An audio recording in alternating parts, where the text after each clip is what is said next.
नमस्कार, मैं हूं जायरा। टोटल टीवी देख रहे हैं आप। सीधे आपको मध्य प्रदेश लिए चलते हैं। राहुल गांधी संबोधित कर रहे हैं। वालों ने चोरी की, सही बात है।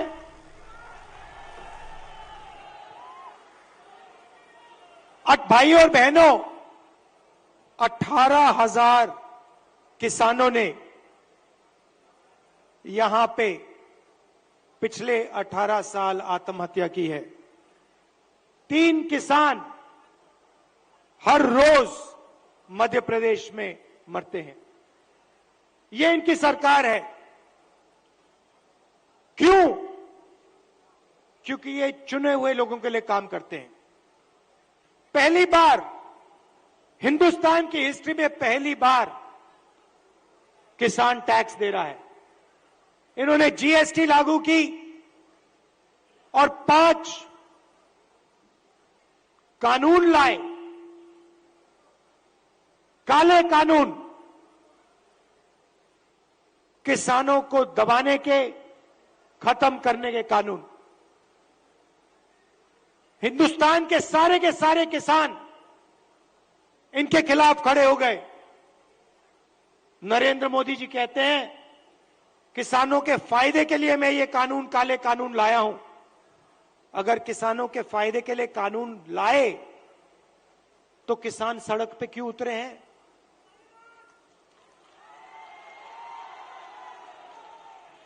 नरेंद्र मोदी जी कहना चाहते थे कि किसानों को कोई समझ नहीं है, किसान अपने हित को नहीं जानते।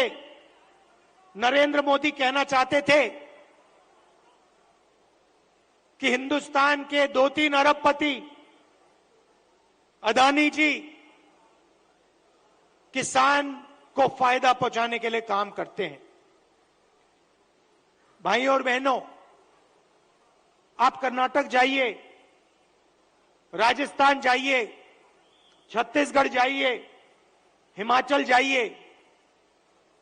हमारी सरकारें गरीबों के लिए, कमजोर लोगों के लिए काम करती हैं।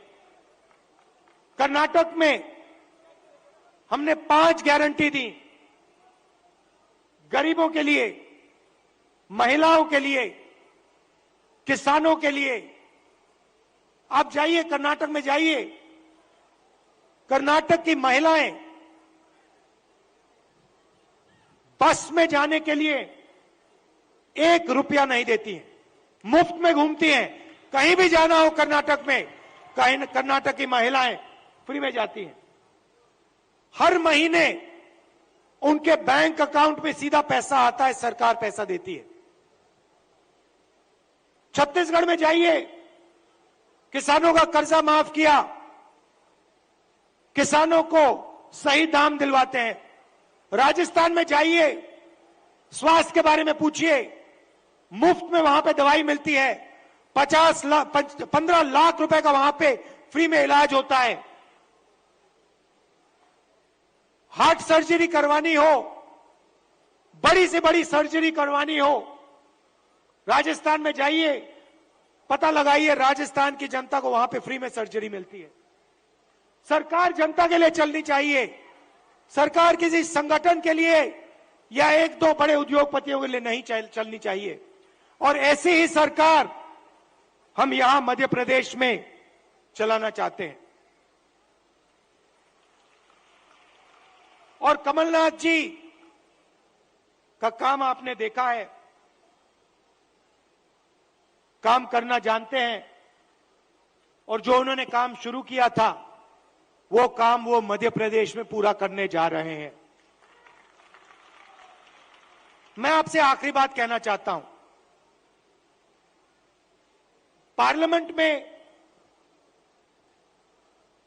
मैंने अदानी जी की बात उठाई, भाषण दिया।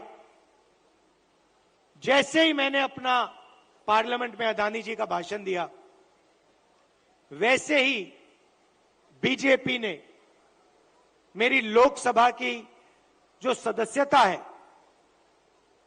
उसे रद्द कर दी, खत्म कर दी। आप सोचिए, अदानी जी की रक्षा करने के लिए एकदम मेरी लोकसभा की जो सदस्यता थी उसको कैंसिल कर दिया।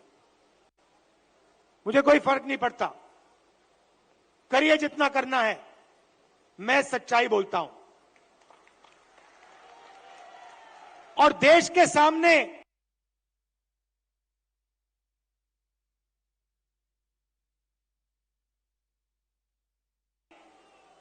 एक सच्चाई अदानी जी हैं।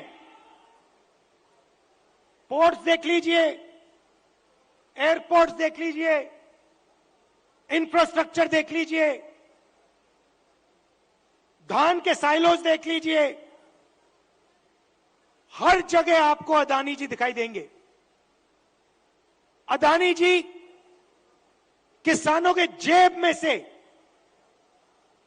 हर रोज जेब में से आपका पैसा लिया जाता है।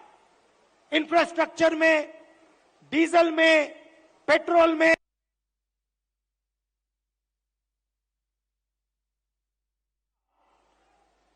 क्यों है और सीधा इन दो उद्योगपतियों के जेब में जाता है। मैंने मीडिया की बात की, मैंने मजाक में कहा कि मीडिया वाले हमारी मीटिंग तो दिखाएंगे नहीं। मोदी जी का चेहरा 24 घंटा दिखेगा, शिवराज जी का चेहरा 24 घंटा दिखेगा। क्यों? क्योंकि इनका रिमोट कंट्रोल अदानी जी के हाथ में है। देखिए ये मुस्कुरा रहे हैं, प्रेस वाले मुस्कुरा रहे हैं, इनके बेचारे की गलती नहीं है, ये रिपोर्टर है, इनकी गलती नहीं है, ये सच्चाई जानते हैं। रिमोट कंट्रोल पीछे से कंट्रोल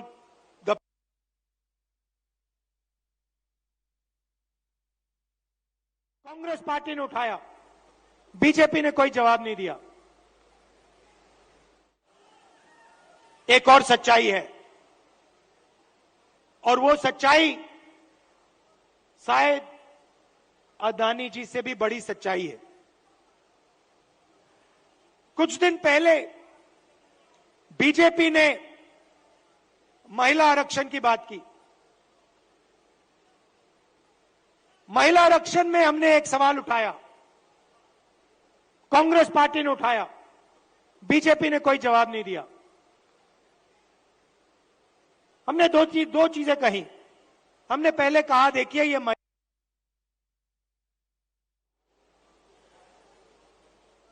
हमें जो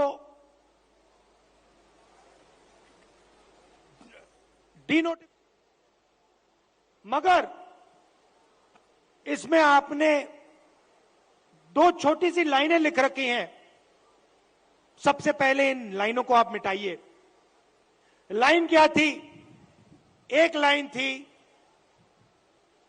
कि महिला आरक्षण से पहले सर्वे करने की जरूरत है।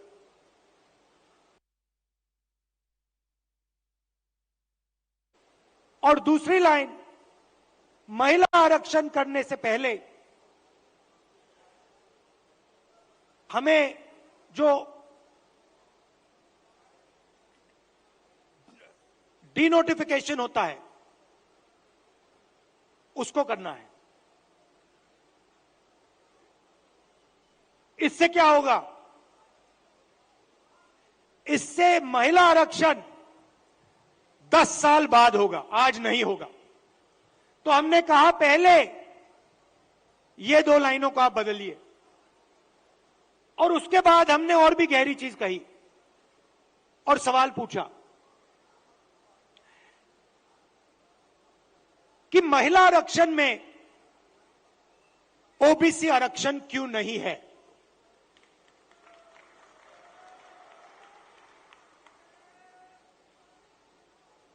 ओबीसी